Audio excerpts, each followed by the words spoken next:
In the New Testament, we are told that the kingdom heaven is like the smallest of seeds that grows into a mighty tree, or vine.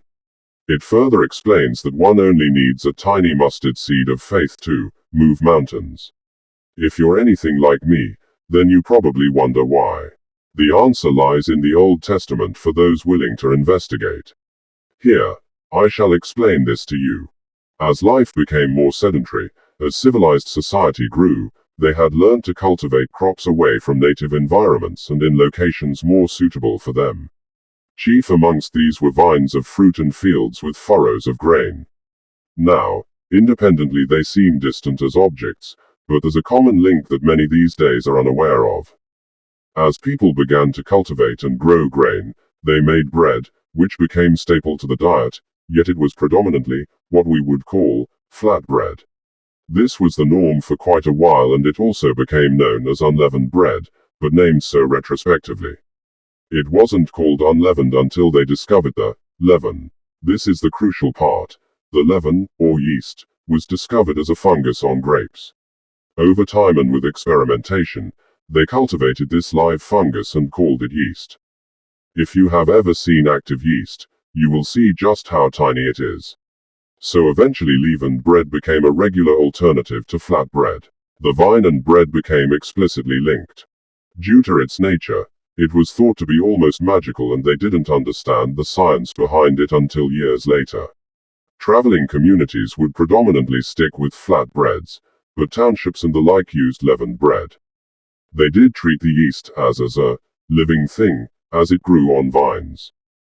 So here, you should be able to see the concept of living bread, the might of a tiny thing, and the link between vine and grain.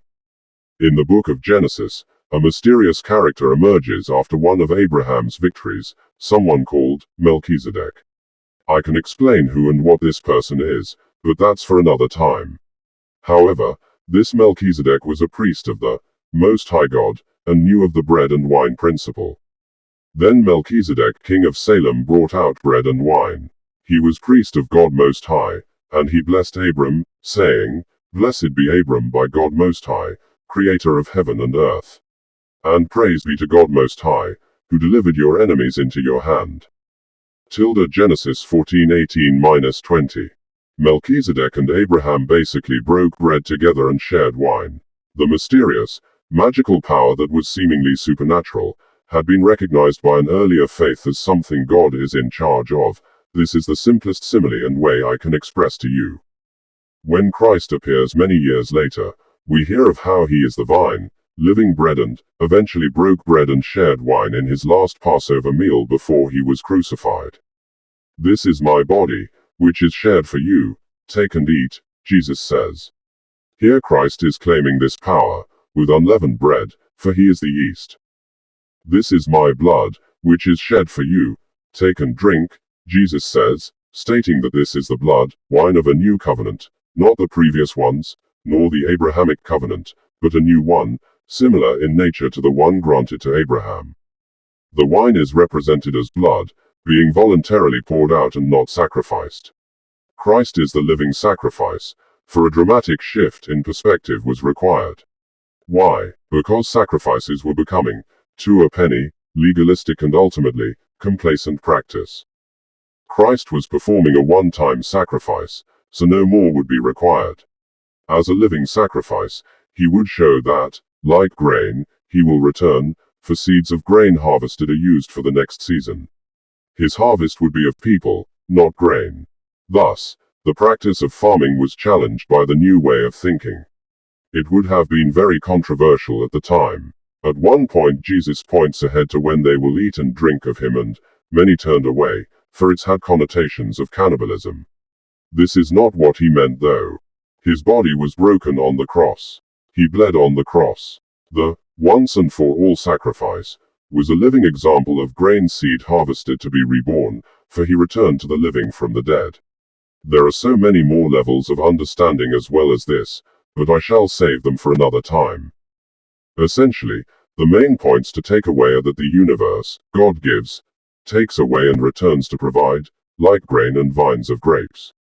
The supernatural power is God, not in a faraway sense, but one at the heart of the diet, farming and way of life in an agrarian society, and now also in their very presence as a person. This simple fungus, yeast, was tiny and mysterious, and a mustard seed can grow into a vast bush or tree.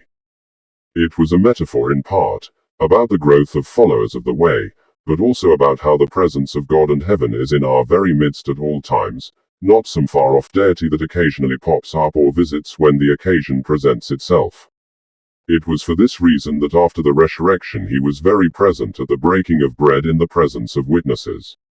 It was a huge shift in perspective, and this is why it is so important to remember and understand just why we must have a living faith, living God, and a relationship with the culture we live in, one where God is with us, Emmanuel, and in us. The Eucharist is not some abstract idea with a drop of wine and a nugget of bread as symbols, for it displays to us a truly living God in our midst who states very clearly that we should act in faith, believing in the outcome, not merely hoping for it. Such a tiny thing is so mighty, reversing the very idea of big powerful rulers. The humble speck of yeast, the tiny mustard seed, is more resilient and powerful than any king or kingdom, for it is one of its very own, the kingdom of heaven, of which we each share the inheritance. Due to the new covenant made by Jesus Christ, our true King of Kings.